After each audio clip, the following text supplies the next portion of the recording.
رب اشرح لی صدری ویسر لی امری واحلل عقدۃ من لسانی یفقہوا قولی رب زدنی علما۔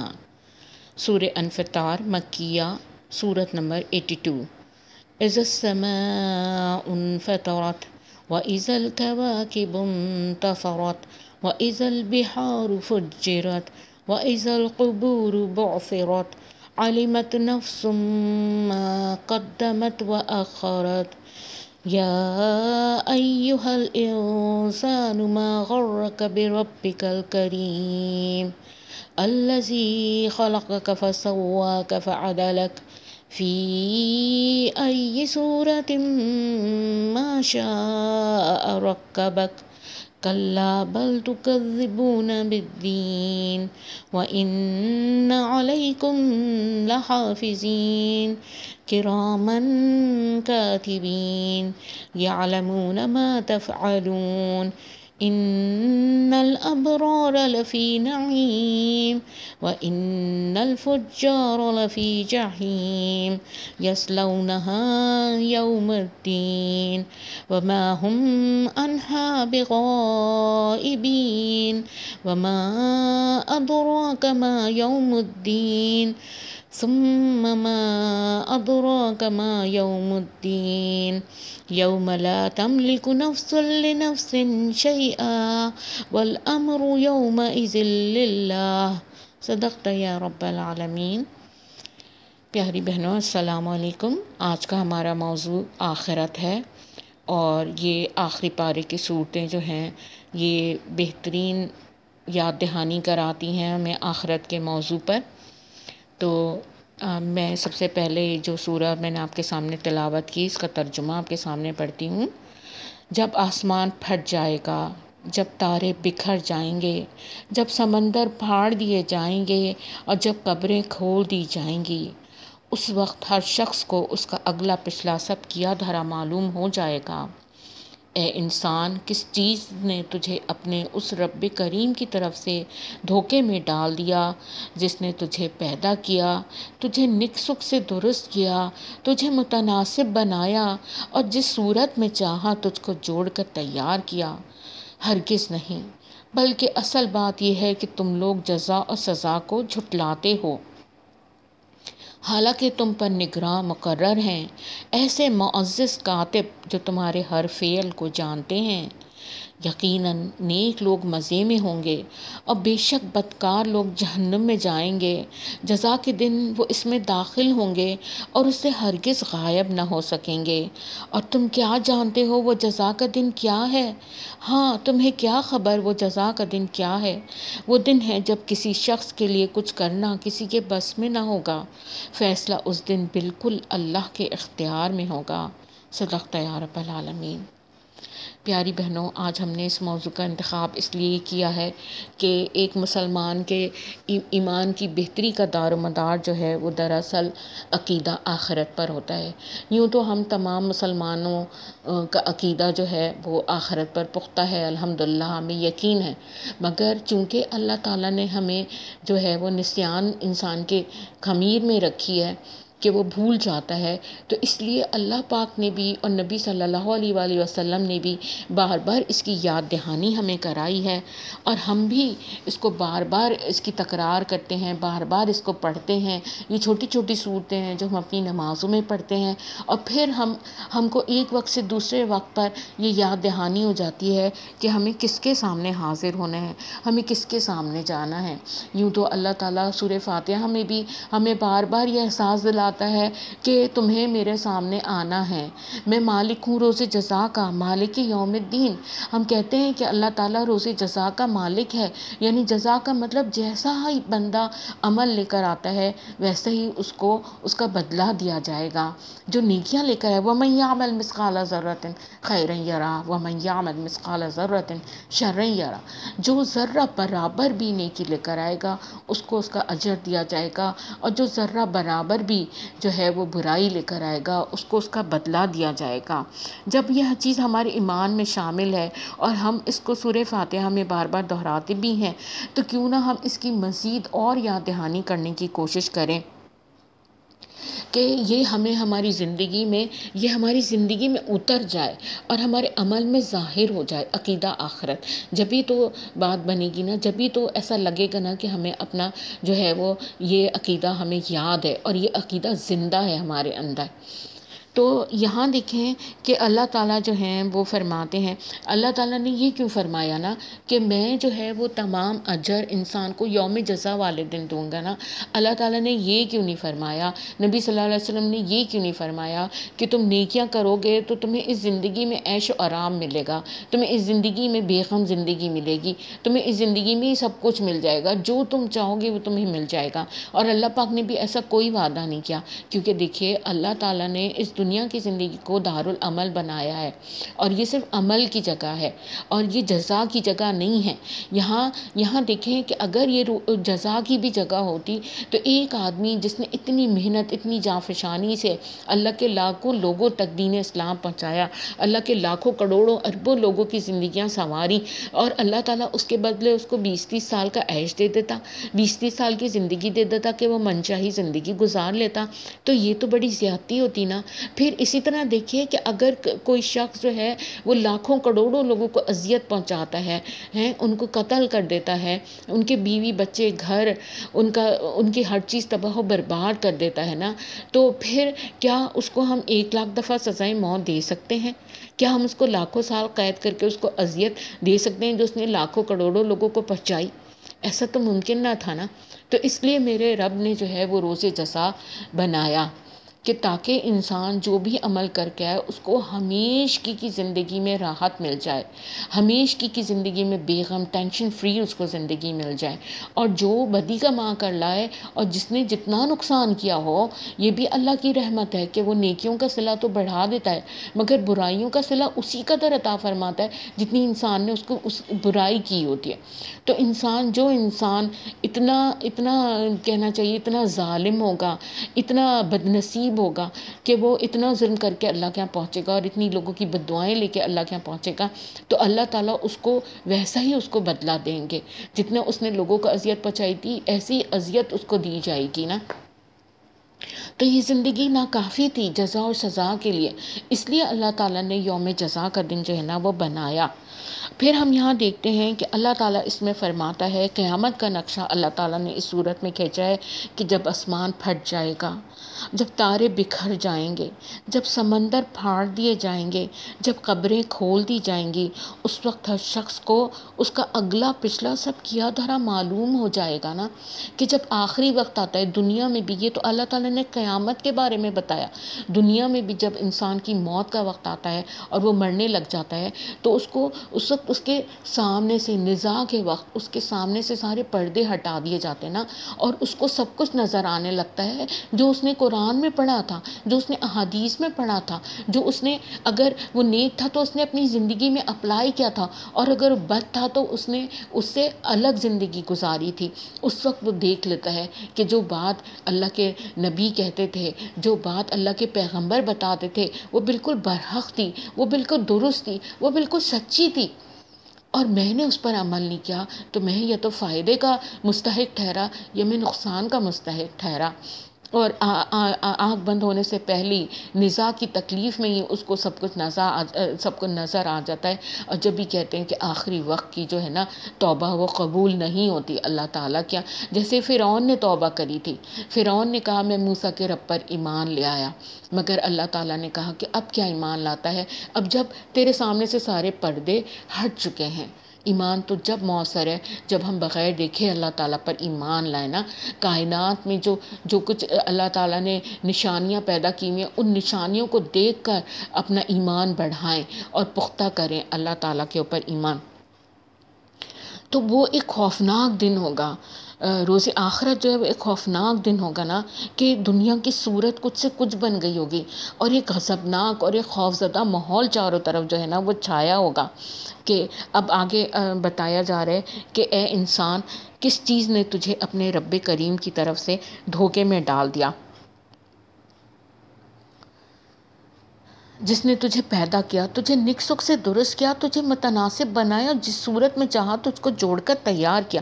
اب یہاں اللہ تعالیٰ فرما رہے ہیں کہ جب انسان یا اس کی ماں یا باپ خود اس کے اوپر وہ توجہ نہیں رکھ سکتے تھے، وہ چیز اس کو نہیں دے سکتے تھے، جب وہ دنیا میں پیدائش سے پہلے تھا، تب اللہ تعالیٰ نے اس کا کتنا خیال رکھا نا، کتنا اس کو نیک سکھ سے درست کیا، اس کو ساری چیزیں دیں، اس کو متناسب بنایا اور اس کو صحیح جگہوں سے جوڑ کر اور اس کی ایک ایک چیز تیار کر کے اس کو دنیا میں بھیجا۔ کس کام کے لیے؟ کہ کون جو ہے وہ میری اطاعت کرتا ہے، کون جو ہے وہ میری فرما برداری کرتا ہے، کون جو ہے وہ میری اطاعت کرتا ہے نا۔ اللہ تعالیٰ نے انسان کو بنائے، سب کچھ انسان کے لیے بنائے، ساری دنیا انسان کے لیے بنائی، اور انسان کو کس لیے بنایا؟ اپنے لیے بنایا۔ پھر اللہ تعالیٰ آگے فرما رہے ہیں بلکہ اصل بات یہ ہے کہ تم لوگ جزا و سزا کو جھٹلاتے ہو، حالانکہ تم پر ایک نگراں مقرر ہے، ایسے کاتب جو تمہارے ہر فعل کو جانتے ہیں۔ آپ دیکھیے اللہ تعالیٰ نے ہمیں ایسے ہی، اور آج کل کے دور میں تو یہ چیزیں سمجھنا بہت ہی آسان ہے نا، کہ خفیہ کیمرے اور خفیہ چیزیں نصب کی ہوئی ہیں چاروں طرف، ہے نا، اور کوئی جو ہے وہ خلا سے بھی کیمرے لگا کے اور دنیا کے کونے کونے پہ نظر رکھ سکتا ہے۔ تو اللہ تعالیٰ تو کتنا عظیم ہے نا، کتنا اللہ تعالیٰ بلند ہے نا، انسان سے کتنا بڑا ہے اللہ تعالیٰ۔ تو کیا اللہ تعالیٰ ہماری ہر چیز میں نظر نہیں رکھ سکتا؟ پھر بھی اللہ تعالیٰ نے ہماری تسلی کے لیے ہم کو بتا رہے کہ تمہارے دائیں اور بائیں میں نے 2 فرشتے مقرر کیے ہوئے ہیں، معزز فرشتے، وہ جو تمہاری ہر بات ریکارڈ کر رہے ہیں، جو تمہاری ہر بات جو ہے وہ یاد رکھ رہے ہیں۔ پھر یہاں قیامت کا کچھ حال ہم اور بھی پڑھیں گے، سورہ قاریہ میں بھی اللہ تعالیٰ جو ہے وہ قیامت کا حال بتاتے ہیں۔ وہ کھڑکھڑانے والی چیز کیا ہے؟ وہ کھڑکھڑانے والی چیز، اور آپ کو کیا خبر وہ کھڑکھڑانے والی چیز کیا ہے؟ وہ دن ہوگا جس روز انسان پریشان پتنگوں کی طرح ہو جائے گا اور پہاڑ دھنکی ہوئی اون کی طرح ہو جائیں گے۔ پھر جس کے اعمال کا پلہ بھاری نکلے گا وہ خاطر خواہ آسائش میں ہوگا، اور جس کے اعمال کا پلہ ہلکا نکلے گا اس کا ٹھکانہ ہاویہ ہوگی۔ اور آپ کو کچھ خبر ہے کہ وہ ہاویہ کیا چیز ہے؟ وہ ہے دہکتی ہوئی آگ۔ اللہم لا تجعلنا منہم۔ پھر سورہ کاف میں اللہ تعالیٰ قیامت کا ایک نقشہ کھینچتے ہوئے ہمیں بتاتے ہیں آیت نمبر 42 میں، جس دن وہ چنگھاڑ یعنی سور کی ڈراؤنی آواز جو برحق ہے سنیں گے، یہی قبروں سے نکلنے کا دن ہوگا۔ پھر سورہ نساء آیت نمبر 18 میں اللہ تعالیٰ فرماتا ہے اور جس دن سور دوسری بار پھونکا جائے گا تو تم فوج در فوج چلے آؤ گے۔ پھر آگے اللہ تعالیٰ بتاتے ہیں سورہ معارج آیت نمبر 8 میں، جس دن زمین اور پہاڑ کپ کپائیں گے اور پہاڑ بھربھرے ٹیلے ہو جائیں گے۔ اور سورہ زمر میں اللہ تعالیٰ فرماتا ہے اور زمین اپنے پروردگار کے نور سے چمک اٹھے گی۔ پھر سورہ فرقان میں بتایا جا رہا ہے آیت نمبر 25 میں، جس دن آسمان ایک بدلی پر سے پھٹ جائے گا اور فرشتے بکثرت زمین میں اتارے جائیں گے۔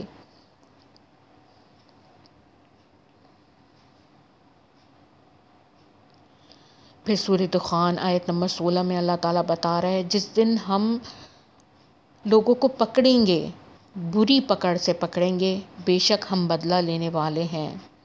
سورہ تغابن آیت 9 میں اللہ تعالیٰ بتا رہا ہے وہ دن یاد رکھو جب وہ تمہیں اس جمع کرنے والے دن میں جمع کرے گا، یہی دن ہے نقصان اور نفع کے ظاہر ہونے کا دن۔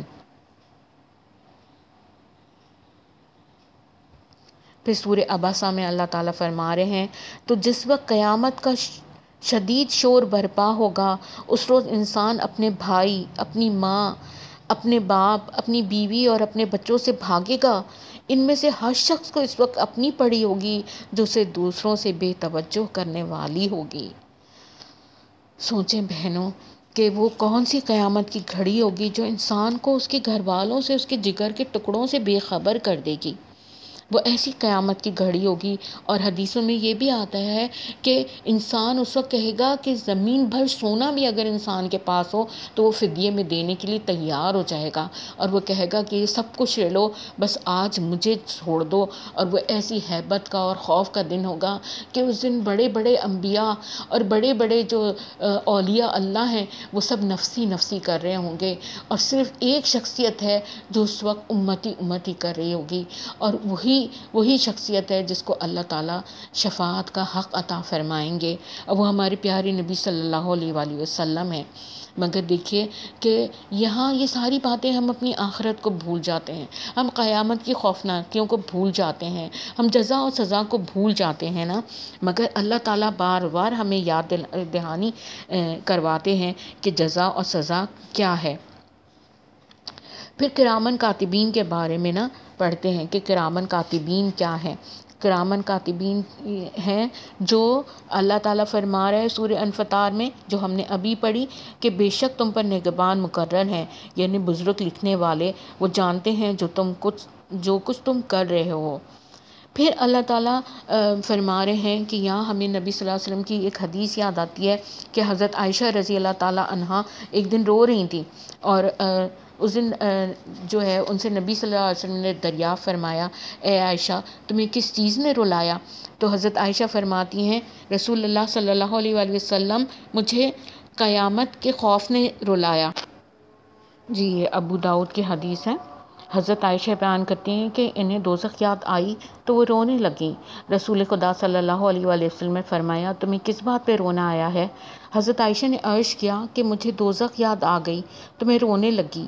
کیا آپ قیامت کے دن اپنے گھر والوں کو یاد رکھیں گے؟ اس پہ رسول خدا صلی اللہ علیہ وآلہ وسلم نے فرمایا کہ 3 مقامات ایسے ہیں جہاں کوئی بھی کسی کو یاد نہیں رکھے گا۔ ایک میزان کے پاس کوئی کسی کو یاد نہیں رکھے گا یہاں تک کہ معلوم ہو جائے کہ آیا اس کی میزان ہلکی رہی یا بھاری۔ دوسرے اعمال نامے جب دیے جانے کا وقت ہوگا اس وقت کوئی کسی کو نہیں یاد رکھے گا، اور جب تک یہ معلوم نہ ہو جائے کہ اس کا اعمال نامہ کہاں رکھا ہے، آیا اس کے داہنے ہاتھ میں دیا گیا ہے یا اس کے بائیں ہاتھ میں، یا اس کی پشت کے پیچھے سے اس کو دیا گیا ہے۔ اور تیسرے صراط کے پاس جب اسے دوزخ کی پشت پر رکھا جائے گا اور سب لوگوں کو حکم دیا جائے گا کہ اس کے اوپر سے گزریں۔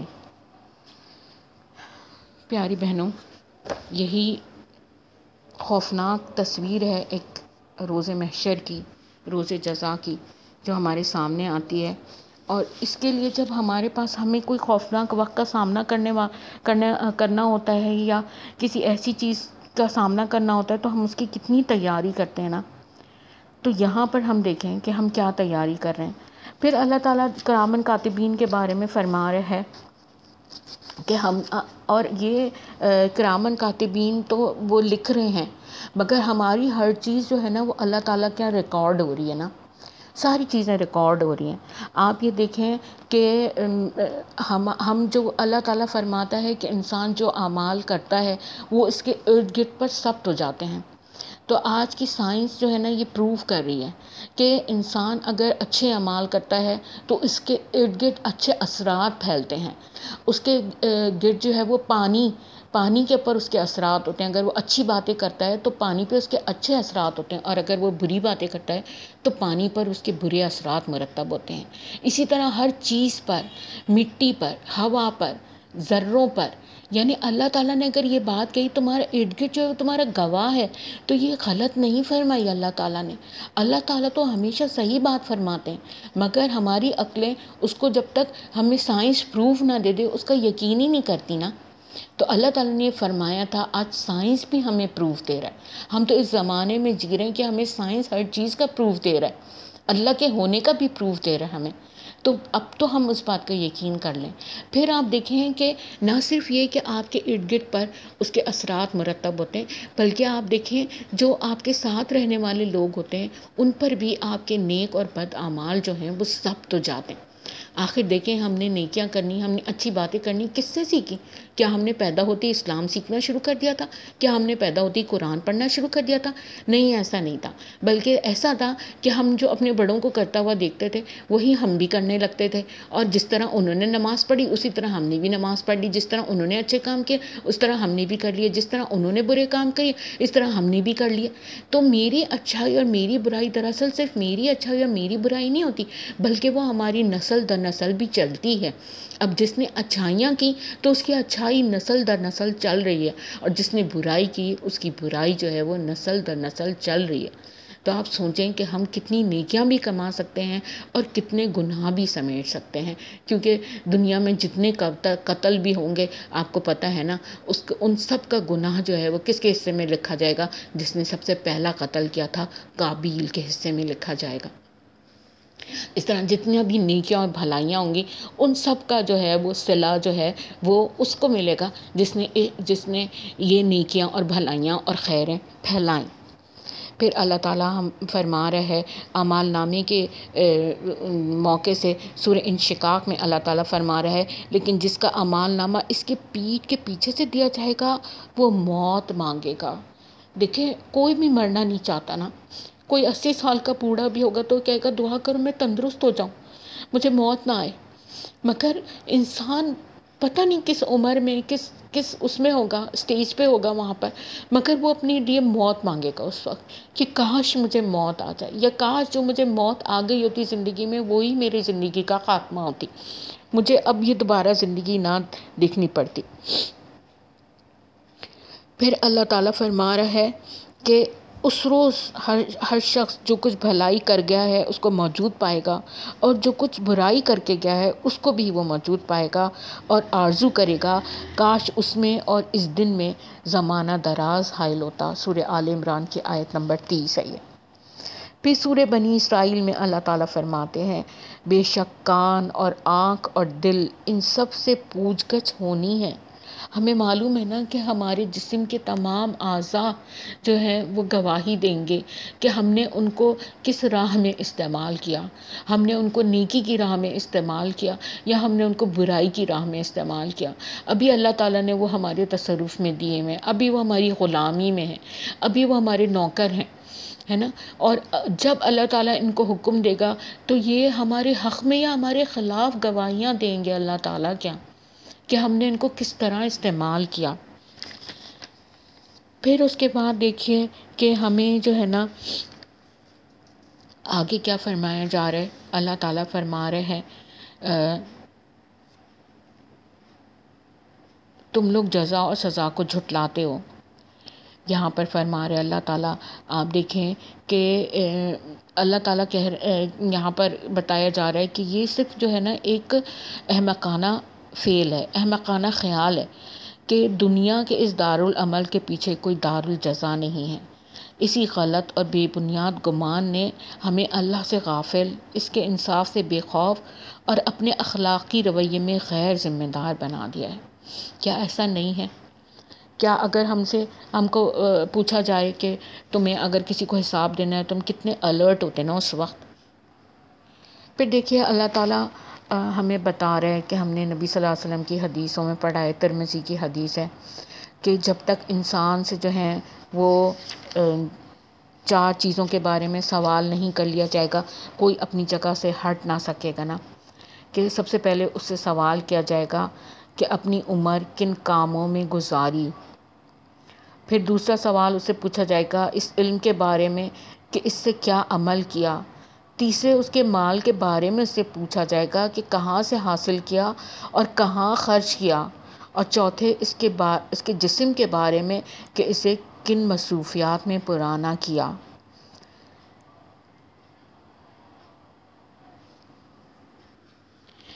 پھر دیکھیں بہنوں سورہ قاف آیت نمبر 19 میں اللہ تعالیٰ فرما رہا ہے وجاءت سکرۃ الموت بالحق، پھر دیکھو وہ موت کی جانکنی حق لے کر آ پہنچی۔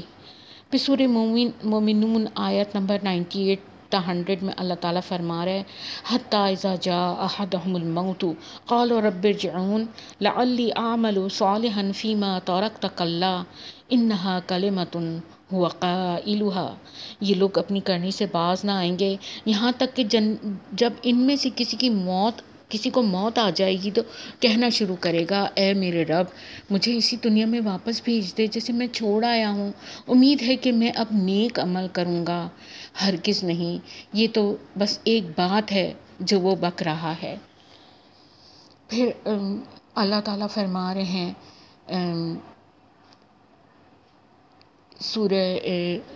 سورہ زخرف میں اللہ تعالیٰ فرما رہے ہیں کہ وَمَن يَعْشُ عَن ذِكْرِ الرَّحْمَنِ نُقَيِّضْ لَهُ شَيْطَانًا فَهُوَ لَهُ قَرِينٌ وَإِنَّهُمْ لَيَصُدُّونَهُمْ عَنِ السَّبِيلِ وَيَحْسَبُونَ أَنَّهُمْ مُهْتَدُونَ حَتَّى إِذَا جَاءَنَا قَالَ يَا لَيْتَ بَيْنِي وَبَيْنَكَ بُعْدَ الْمَشْرِقَيْنِ فَبِئْسَ الْقَرِينُ وَلَن يَنفَعَكُمُ الْيَوْمَ إِذ ظَّلَمْتُمْ أَنَّكُمْ فِي الْعَذَابِ مُشْتَرِكُونَ۔ جو شخص رحمان کے ذکر سے تغافل برتتا ہے ہم اس پر ایک شیطان مسلط کر دیتے ہیں، وہ اس کا رفیق بن جاتا ہے۔ یہ شیاطین ایسے لوگوں کو راہ راست پر آنے سے روکتے ہیں اور وہ اپنی جگہ یہ سمجھتے ہیں کہ ہم ٹھیک جا رہے ہیں۔ آخرکار جب یہ شخص ہمارے ہاں پہنچے گا تو اپنے شیطان سے کہے گا، کاش میرے اور تیرے درمیان مشرق اور مغرب کا بعد ہوتا، تو بدترین ساتھی نکلا۔ اس وقت ان لوگوں سے کہا جائے گا، جب تم ظلم کر چکے تو آج یہ بات تمہارے لیے کچھ بھی نافع نہیں ہے کہ تم اور تمہارے شیاطین عذاب میں مشترک ہیں۔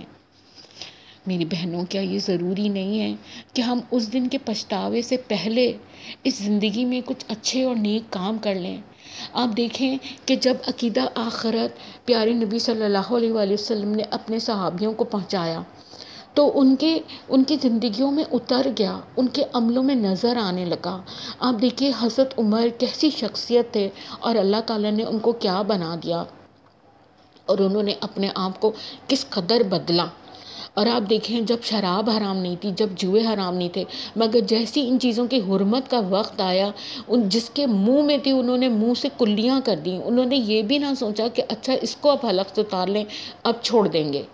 تو میری بہنوں، سمجھنے کی بات یہ ہے کہ وہ آخرت سے بھی زیادہ ان کے اندر جو چیز تھی وہ یہ تھی، مجھے اپنے رب کو جواب دہی کرنی ہے، مجھے اپنے رب کے سامنے کھڑا ہونا ہے، مجھے اپنا رب کا سامنا کرنا ہے، مجھے اپنے رب کے سامنے جانا ہے، مجھے اپنے رب کو پانا ہے، مجھے اپنے رب کو پانا ہے۔ اس لیے مجھے ایسا کام کرنا ہے جس سے میرا رب خوش ہو جائے۔ وہ اپنے رب کے سچے عاشق تھے۔ آپ کو پتہ ہے ہم نے یہ باتیں بہت دفعہ سنی ہوں گی، مگر پھر ایک بار دہرا لیتے ہیں کہ حضرت ابوبکر صدیق نے غزوہ تبوک کے موقع پر جب اپنے گھر کا سارا سامان لا کر اللہ کے نبی صلی اللہ علیہ وآلہ وسلم کے قدموں میں ڈھیر کر دیا تھا اور اپنے تن کے کپڑے بھی اتار کر دے دیے تھے، تو ان کا مقصد کیا تھا؟ ان کا مقصد صرف اپنے محبوب کو راضی کرنا تھا۔ صرف جس دن ان کے محبوب سے سامنا ہوگا، وہ چاہتے تھے کہ ہم ان کے سامنے سرخرو ہوں اور میرا محبوب مجھ سے راضی ہو۔ وہ اس تڑپ میں سارے کام کرتے تھے نا، کیونکہ نبی صلی اللہ علیہ وسلم نے ان کو یہی باتیں بتائی تھی، نبی صلی اللہ علیہ وسلم نے ہم کو بھی یہی باتیں بتائی ہیں۔ تو آپ کو پتہ ہے نا کہ اللہ تعالیٰ نے ان کے پر سلام بھیجا تھا، اللہ تعالیٰ نے ان کو سلام کہلوایا تھا، ابو بکر رضی اللہ تعالیٰ عنہ کو سلام کہلوایا تھا۔ وہ لوگ اپنے رب کے سچے عاشق تھے، وہ جانتے تھے کہ ہمیں بہت جلد جو ہے وہ اس رب سے ملنا ہے، بہت جلد ہمیں اس رب کا سامنا کرنا ہے، بہت جلد ہمیں اس رب کے سامنے حاضری دینی ہے۔ جو عقل مند ہوتے ہیں ان کو بتایا جاتا ہے اگر وہ فلاں وقت آنے والا ہے تو وہ اس وقت کی تیاری بہت پہلے سے شروع کر دیتے ہیں، اور ان کو کہنا آج ہم دیکھتے ہیں ہم ان چھوٹی چھوٹی باتوں کی فکریں کرتے ہیں نا۔ آج ہم اس عورت کو عقل مند کہتے ہیں جو بیٹی کے پیدا ہونے کے بعد سے نا اولاد کے پیدا ہونے کے ساتھ ساتھ جو ہے نا وہ پیسے جوڑنا شروع کر دے، ان کے لیے اٹھا کے چیزیں رکھنا شروع کر دے۔ ہم ایسی عورت کو تو بہت عقل مند کہتے ہیں نا، بہت عقل مند سمجھتے ہیں، سمجھدار سمجھتے ہیں، ہے نا۔ جو اپنے بچوں کے لیے کچھ کر لیتا ہے، کچھ بنا لیتا ہے، ہم اس کو بہت سمجھدار سمجھتے ہیں۔ جو اپنا مستقبل محفوظ کر لیتا ہے دنیا کا، اسے ہم بہت سمجھدار سمجھتے ہیں۔ مگر عقل مند دراصل وہ لوگ تھے، دانا دراصل وہ لوگ تھے، انہوں نے صحیح معنوں میں جو ہے نا وہ نبی صلی اللہ علیہ وسلم کی تعلیمات کو سمجھا تھا اور اپنے اندر اتارا تھا۔ انہوں نے صحیح سمجھا تھا اور وہ ہمیشہ اسی آخرت کی تیاری میں رہتے تھے. انہیں اللہ کے وعدوں پر یقین تھا کہ ہم اگر اللہ کے لیے کوئی قربانی دیں گے، اگر ہم اللہ کے لیے کوئی صبر کریں گے، اگر ہم کوئی ناگوار بات سہ جائیں گے تو اللہ اس کا اجر جو ہے نا وہ ہمیں بہترین طریقے پر انشاءاللہ ضرور دے گا. اگر ہم اس دنیا میں جیسی زندگی اللہ نے ہمارے نصیب میں لکھ دی ہے ویسی زندگی گزاریں گے، ہنسی خوشی اللہ کی رضا میں راضی رہیں گے، تو اللہ جو ہے وہ آخرت کے دن ہم سے اس طرح راضی ہوگا اور کہ ہم اس سے خوش ہو جائیں گے انشاءاللہ. پھر میری بہنوں ہم دیکھتے ہیں سورہ کہف میں اللہ تعالیٰ فرماتا ہے، یہ ساری صورتیں جن کی میں آپ کے سامنے جن کے ترجمے پڑھ رہی ہوں اور جن کے بارے میں آپ سے بات کر رہی ہوں، یہ وہ صورتیں ہیں جو ہم تقریباً روزانہ ہم پڑھتے ہیں نا. تو ان کو پڑھنے کا مقصد بھی دراصل یہ ہے تو ہم اپنی آخرت کو یاد رکھیں. سورہ کہف آیت نمبر 102 سے 104 تک. قُلْ هَلْ نُنَبِّئُكُم بِالْأَخْسَرِينَ أَعْمَالًا الَّذِينَ ضَلَّ سَعْيُهُمْ فِي الْحَيَاةِ الدُّنْيَا وَهُمْ يَحْسَبُونَ أَنَّهُمْ يُحْسِنُونَ صُنْعًا. اے نبی صلی اللہ علیہ وآلہ وسلم ان سے کہو کیا ہم تمہیں بتائیں کہ اپنے اعمال میں سب سے زیادہ ناکام و نامراد لوگ کون ہیں؟ وہ کہ دنیا کی زندگی میں جن کی ساری سعی اور جہد راہ راست سے بھٹکی رہی اور وہ سمجھتے رہے کہ وہ سب کچھ ٹھیک کر رہے ہیں. یہاں پر ہم دیکھیں کہ کون سا دھوکہ ہے جو کون سی ایسی چیز ہے جو ہمیں اتنی دھوکے میں رکھتی ہے نا کہ دنیا میں دیکھیں ہر شخص چاہے وہ کافر ہے یا مسلمان ہے ایک جد و جہد کر رہا ہے نا، ایک جد و جہد والی زندگی گزار رہا ہے. کوئی بھی ایسا نہیں ہے کہ اللہ اگر وہ کافر ہے تو وہ بیٹھ کر کھا رہا ہے، بلکہ وہ ایک جد و جہد والی زندگی گزار رہا ہے نا. تو یہاں پر اللہ تعالیٰ بھی یہ فرما رہے ہیں کہ وہ جد و جہد تو کر رہا ہے مگر کیا ہے، وہ راہ راست سے بھٹکی ہوئی ہے. وہ ساری جد و جہد کر رہا ہے، وہ سارے کام کر رہا ہے، وہ سب کچھ کر رہا ہے، وہ اولادوں سے نیک سلوک بھی کر رہا ہے، ان کو پال بھی رہا ہے، سب کچھ کر رہا ہے مگر اس کو یہ نہیں پتا. آپ کافر کو تو چھوڑیں، آج ہم مسلمان ہیں، ہم مسلمان گھرانے ہیں مگر ہمیں یہ نہیں پتا کہ ہمیں اپنی بچوں کی تربیت کس طرح کرنی ہے، ہمیں اپنے رشتہ داروں سے کیسا سلوک کرنا ہے، ہمیں اپنے ماں باپ کے ساتھ کیا رویہ اپنانا ہے، ہمیں اپنے جو ہے وہ ارد گرد کے ساتھ کیسے رویے کیسے معاملات رکھنے ہیں نا، ہمیں کچھ بھی نہیں پتا. اللہ تعالیٰ فرما رہے وہ سارے کام کرتے ہیں، وہ سارے روابط رکھتے ہیں، وہ سارے کام کرتے ہیں مگر وہ سب راہ راست سے بھٹکی ہوئی ہوتی ہیں. کیوں ہم یہ نہیں دیکھتے کہ اللہ تعالیٰ اس کے بارے میں ہمیں کیا احکامات دے رہے ہیں، اللہ تعالیٰ نے ہمیں کس طریقے پہ یہ چیزیں کرنے کے لیے بتائی ہیں، کون سا طریقہ ہمیں سکھایا ہے اس کو کام کرنے کے لیے نا، کہ اس کام کو ہمیں اللہ کے طریقے سے کرنا ہے. اگر ہم اس کام کو اللہ کے طریقے سے کریں گے تو وہ عین عبادت بن جائے گا نا. اور اگر اس کام کو ہم جو ہمارے خاندان کے طریقے ہیں یا جو ہماری برادریوں کے طریقے ہیں یا جو ہماری ارد گرد کے طریقے ہیں ان ارد گرد کے طریقوں کے مطابق کریں گے تو وہ کام جو ہے نا وہ اللہ تعالیٰ کہہ رہا ہے ان کا تباہ و برباد ہو جائے گا. آج دنیا میں دیکھیے اتنی تباہی اتنی بربادی کس لیے آ رہی ہے؟ اسی لیے آ رہی ہے نا کہ لوگوں نے کہا ہے کہ ہم اپنے رویوں میں آزاد ہیں، ہم کسی کے پابند نہیں ہیں، ہم کسی کے غلام نہیں ہیں، ہم کسی کے ماتحت نہیں ہیں. اور آج اگر اللہ تعالیٰ نے یہ ساری باتیں یہ ساری گائیڈ لائن اگر ہمیں دی تھی تو اس کا صاف مقصد صرف یہ تھا کہ ہم اپنی زندگیوں کو بہتر کر سکیں، ہم اپنی زندگیوں کو بہتر بنا سکیں نا، صرف یہ مقصد تھا. اللہ کو تو اس سے کوئی فائدہ نہیں پہنچ رہا نا کہ ہم اپنی زندگیاں اللہ کے حکموں کے مطابق گزارتے ہیں یا اللہ کے حکموں کے خلاف گزارتے ہیں. بس اس میں تو ہماری کامیابی اور ناکامی ہے کہ ہم جو ہیں یہ ساری چیزیں جو ہے وہ کس اس پہ. اور پھر دیکھیں جو لوگ اللہ کے احکامات کے مطابق زندگی گزاریں گے نا اللہ تعالیٰ نے ان کے لیے کیسی کیسی خوشخبریاں سنائی ہیں نا. اللہ تعالیٰ یہاں پر فرماتے ہیں سورہ قصص آیت نمبر 82 میں تلک دار الآخرت نجعلها للذین لا یریدون علوا فی الارض ولا فسادا والعاقبۃ للمتقین. وہ آخرت کا گھر تو ہم ان لوگوں کے لیے مخصوص کر دیں گے جو زمین میں اپنی بڑائی نہیں چاہتے اور نہ فساد کرنا چاہتے ہیں اور انجام کی بھلائی متقین ہی کے لیے ہے. سبحان اللہ نا.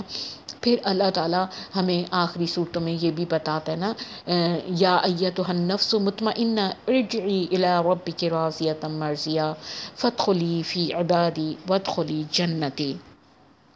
اے روح مطمئنہ، اے نفس مطمئنہ، تو اپنے پروردگار کی طرف چل، تو اس سے خوش اور وہ تجھ سے خوش، پھر ہمارے بندوں میں جا مل اور ہماری بہشت میں جا داخل ہو۔ پھر اللہ تعالیٰ جو ہے وہ بخاری کی حدیث آپ کے سامنے رکھ رہی ہوں کہ حضرت ابو ہریرہ رضی اللہ تعالیٰ عنہ بیان کرتے ہیں کہ رسول خدا صلی اللہ علیہ وآلہ وسلم نے فرمایا کہ اللہ تعالیٰ فرماتا ہے کہ میں نے اپنے نیک بندوں کے لیے وہ کچھ تیار کر رکھا ہے جسے نہ کسی آنکھ نے دیکھا، نہ کسی کان نے سنا، نہ کسی بشر کے دل میں اس کا خیال گزرا۔ یہ بے مثال نعمتیں نیکوکاروں کے لیے ذخیرہ کی ہوئی ہیں۔ چھوڑو ان نعمتوں کو جنہیں تم قرآن و حدیث کے ذریعے جان چکے ہو۔ پھر آپ صلی اللہ علیہ وآلہ وسلم نے یہ آیت پڑھی، سورہ سجدہ کی۔ پھر جیسا کچھ آنکھوں کی ٹھنڈک کا سامان ان کے اعمال کی جزا میں ان کے لیے چھپا رکھا گیا ہے، اس کی کسی متنفس کو خبر نہیں۔ آپ دیکھیں یہی حدیثیں سن کر جو ہے نا وہ صحابہ اکرام رضی اللہ تعالیٰ عنہم اجمعین جو تھے وہ کتنے جانفشانی کرنے پر آمادہ ہو گئے تھے نا، جب غزوہ احزاب میں جب سارا عرب مل کر، تمام دشمن مل کر ان کے پر حملہ آور ہو رہے تھے اور وہ بھوکے تھے اور ان کے پیٹوں سے پتھر بندھے ہوئے تھے اور وہ ایک بہت ہی بڑی مشقت کا کام کر رہے تھے، وہ ایک خندق کھود رہے تھے اور اس خندق کی کھدائی اگر آپ میں سے جو بھی گیا ہوگا مکہ اس کو پتا ہوگا کہ وہ خندق کی کھدائی کتنی چوڑی خندق وہ کھودی گئی تھی اور کتنے صحابہ تھے جس میں پیارے نبی صلی اللہ علیہ وآلہ وسلم خود بنفس نفیس شامل تھے، اور ان کو منافقوں نے بہت زیادہ دہشت زدہ کرنے کی بھی کوشش کری اور ان کو یہ بھی کہا کہ جو 300 منافق جو ہیں وہ الگ ہو کر غزوہ احزاب سے جب چلے گئے تھے واپس اپنے گھروں کو، تو وہ یہی کہتے ہوئے گئے تھے کہ تمہارے رسول نے جو تمہیں خوشخبریاں سنائی ہیں وہ سب نعوذ باللہ غلط ہیں۔ اور مگر ان لوگوں کا، ان صحابہ کا ایمان جو یقین رکھتے تھے کہ اللہ نے جو کچھ فرمایا وہ بالکل برحق ہے اور پیارے نبی صلی اللہ علیہ وآلہ وسلم جو کچھ فرما رہے ہیں وہ بالکل سچ ہے، اس کا یقین رکھتے تھے، تو انہوں نے کہا کہ نہیں، یہاں ایسا تو ہوگا کہ ساری دنیا جو ہے وہ ہماری دشمن بن جائے گی اور سب مل کر ہم پر حملہ کریں گے۔ اسی چیز سے ان کے ایمان بڑھ گئے، اور جو فاسق تھے، جو منافق تھے، ان کے ایمان جو ہے وہ گھٹ گئے اور وہ اس راستے کو چھوڑ کر واپس اپنے گھروں کو چلے گئے۔ جب وہ کھدائیاں کر رہے تھے، بھوکے پیٹ کھدائیاں کر رہے تھے، سردی کا زمانہ تھا، جب وہ بھوکے پیٹ کھدائیاں کر رہے تھے تو وہ کیا کہتے جاتے تھے؟ ایک صحابی آئے، انہوں نے بھوک کی شکایت کری نبی صلی اللہ علیہ وآلہ وسلم سے، اور اپنے پیٹ پر انہوں نے ایک پتھر دکھایا، بندھا ہوا تھا۔ آپ صلی اللہ علیہ وآلہ وسلم نے اپنا کرتا الٹ دیا اور آپ صلی اللہ علیہ وآلہ وسلم کے پیٹ پر 2 پتھر بندھے ہوئے تھے۔ تو یقین تھا نبی صلی اللہ علیہ وآلہ وسلم کو بھی کہ اللہ جو ہے وہ ان کے ساتھ ہے، اس یقین پر ہی وہ ساری قربانیاں دیتے تھے اور اپنے رب کو راضی کرنے کے لیے ساری قربانیاں دیتے تھے۔ جب وہ خندقیں کھود رہے ہوتے تھے اور مٹی ڈھو کر لے جا رہے ہوتے تھے تو وہ کیا رجزی اشعار پڑھتے تھے؟ عیش تو بس جنت میں ہے، دنیا میں کہاں ملے گی، یہ اشعار پڑھتے تھے، اور نبی صلی اللہ علیہ وسلم اس کے جواب میں کہتے تھے اے اللہ ان انصار اور مہاجرین کو بخش دے اور ان سے راضی ہو جا۔ نبی صلی اللہ علیہ وسلم اس کے جواب میں یہ فرمایا کرتے تھے۔ تو وہ اس راز کو پا گئے تھے، وہ اس راز کو پا گئے تھے، جو راز جو ہے وہ اللہ تعالیٰ نے اپنے پس پردہ رہنے میں رکھا ہے کہ ابھی تو ہم نے اس کو دیکھا نہیں، پھر بھی ہم اس کے عشق میں مبتلا ہو جائیں۔ ابھی تو ہم نے اس کو آنکھ سے نہیں دیکھا، جب ہم اس کو آنکھ سے دیکھیں گے تو کیا ہوگا؟ آپ کو پتہ ہے کہ جب اللہ تعالیٰ جنتیوں کو جنتوں میں داخل کر دیں گے اور ان کو تمام نعمتیں عطا کر دیں گے تو اللہ تعالیٰ کہیں گے کہ ایک نعمت باقی رہتی ہے میرے بندوں، تو کسی کو یقین ہی نہیں آئے گا، سب کہیں گے نہیں اللہ تعالیٰ تو نے اتنی نعمتیں عطا کر دی، اب کون سی نعمت باقی رہ گئی ہے؟ تو اللہ تعالیٰ اپنے اور بندوں کے درمیان سے جو ہے نا وہ پردہ ہٹا دیں گے۔ تو اس وقت جب لوگ اپنے رب کو اپنی آنکھوں سے دیکھیں گے، اپنی آنکھوں سے دیکھیں گے، تو اس وقت جنتی کہیں گے کہ یا رسول، یا اللہ ساری جنت کی نعمتیں ہینچ ہیں تیرے اس نظارے سے۔ اللہ آج اس سے بہتر کوئی نظارہ ہم نے کبھی نہیں دیکھا، یا اللہ تو ہم سے سب کچھ لے لے، بس تو اپنے جو ہے نا وجہ کریم کی لذت ہمیں عطا کر دے۔ اور آپ کو پتہ ہے نا کہ ہم یہ جدوجہد کرتے ہیں، ہم کہتے ہیں کہ اللہ تعالیٰ ہمارے پاس شاید اتنا ایمان ہے، ہمیں تو شیطان اسی دھوکے میں رکھتا ہے نا، ہم یہ کہتے ہیں ہمارے پاس شاید اتنا ایمان ہے کہ ہم جنت میں تو ضرور چلے جائیں گے، مگر پیاری بہنوں جنت کے 100 درجے ہیں، 100 درجے ہیں جنت کے، اور سب سے بڑا درجہ جو ہے وہ ہر روز اللہ تعالیٰ کا دیدار کرے گا، وہ اس کے اور رب کے درمیان میں کوئی پردہ ہی حائل نہ ہوگا۔ سوچئے سوچئے، کیا ہمیں ایسی جنتیں نہیں چاہیے؟ کیا ہمیں ایسی جنتیں نہیں چاہیے؟ کیا پھر ہمیں ایسے ایثار کرنے کی ضرورت نہیں ہے؟ کیا ہمیں اس طرح اپنی آخرت کی اور اپنے محبوب کی فکر کرنے کی ضرورت نہیں ہے کہ ہمیں اپنے محبوب کے سامنے کھڑا ہونا ہے، اپنے ہر عمل کا جواب دینا ہے کہ میں اس دنیا میں کیا کر کر آئی ہوں، کیا اپنی ذات سے بھلائی پھیلا کر آئی ہوں اور کیا اپنی ذات سے برائیاں دنیا میں پھیلا کر آئی ہوں۔ اب میری بہنوں، یہ جنت کی باتیں بہت ساری اور احادیث بھی میں نے نکال کر رکھی ہوئی تھی، مگر وقت کی کمی کے باعث زیادہ اس کے بارے میں ڈیٹیل انشاءاللہ پھر کبھی بات کریں گے کہ اللہ تعالیٰ نے جنت کو کتنا حسین اور خوبصورت بنایا ہے اپنے بندوں کے لیے۔ وہ ہمارا میزبان ہے نا، اس نے ہمارے لیے کیا کچھ تیار نہیں کر کے رکھا ہوا نا، پھر ہم کیوں اس دنیا کی محبت اس کے مقابلے میں ہمارے دل میں بھری ہوئی ہے، کیوں نہیں اس کی محبت ہمارے دل میں آ جاتی نا۔ تو یہاں ہم دیکھیں گے کہ اب ہمیں چلیں، عقیدہ تو ہمارا ہے ہی ہے الحمدللہ آخرت کے بارے میں، مگر اب تازہ ہو گیا، تو اب کس طرح جو ہے نا وہ جنت حاصل کی جائے اور کس طرح جو ہے نا وہ دوزخ سے بچا جائے۔ تو کچھ نشانیاں ہیں، کچھ عیوب ہیں جو دوزخیوں میں پائے جاتے ہیں، اور کچھ خصوصیات ہیں، کوئی بہترین کوالٹیز ہیں جو جنتیوں میں پائی جاتی ہیں نا، تھوڑا سا ان کا ہم یہاں پر ذکر کر لیتے ہیں کہ وہ کون سی خصوصیات ہیں جو جنتیوں میں پائی جاتی ہیں نا۔ دیکھیے، آخرت کا یقین کرنے والے جو ہے نا، آخرت کا یقین کرنے سے انسان کے اندر نا اچھی خوبیاں پیدا ہوتی ہیں۔ تو ہم یہ پڑھ رہے تھے جنت میں جانے والے جو لوگ ہیں ان کے اندر کیا خصوصیات پائی جاتی ہیں نا، وہ جو ہیں وہ ایمان لاتے ہیں، نیک اعمال کرتے ہیں، نماز پڑھتے ہیں، زکوٰۃ ادا کرتے ہیں۔ جب خدا کا نام لیا جاتا ہے تو خوف خدا سے ان کے دل لرز جاتے ہیں۔ جب وہ اللہ کی آیات سنتے ہیں تو ان کا ایمان اور زیادہ بڑھ جاتا ہے۔ وہ اپنے پروردگار پر بھروسہ رکھتے ہیں۔ وہ لوگوں کے خیر خواہ ہوتے ہیں، معروف کا حکم دینے والے اور منکر کو روکنے والے ہوتے ہیں۔ جب اللہ تعالیٰ کا قرآن پڑھا جاتا ہے تو قرآن سنتے ہیں تو ان کی کھالیں نرم پڑ جاتی ہیں، وہ سجدے میں گر جاتے ہیں، وہ عاجزانہ رویے اختیار کرتے ہیں، وہ امانت دار ہوتے ہیں۔ پھر کوئی ان سے بدسلوکی کرتا ہے تو وہ حسن سلوک سے اس کا جواب دیتے ہیں۔ وہ اللہ کی خوشنودی کی خاطر صبر سے کام لیتے ہیں۔ وہ لغو باتوں سے ایک طرف رہتے ہیں۔ وہ اپنے آپ کی اصلاح کرنے کی کوشش کرتے رہتے ہیں۔ وہ امانتوں کی حفاظت کرتے ہیں۔ وہ عہد کو پورا کرتے ہیں۔ وہ اللہ کی آیتوں پر ایمان لاتے ہیں۔ وہ خدا کے فرما بردار ہوتے ہیں۔ وہ خدا کی راہ میں خفیہ بھی خیرات کرتے ہیں۔ وہ کہتے ہیں ہمارا پروردگار ایک ہے، پھر اسی پر قائم رہتے ہیں۔ یہ وہ ہیں کہ اللہ نے ان کے دلوں میں تحمل پیدا کیا ہوا ہے۔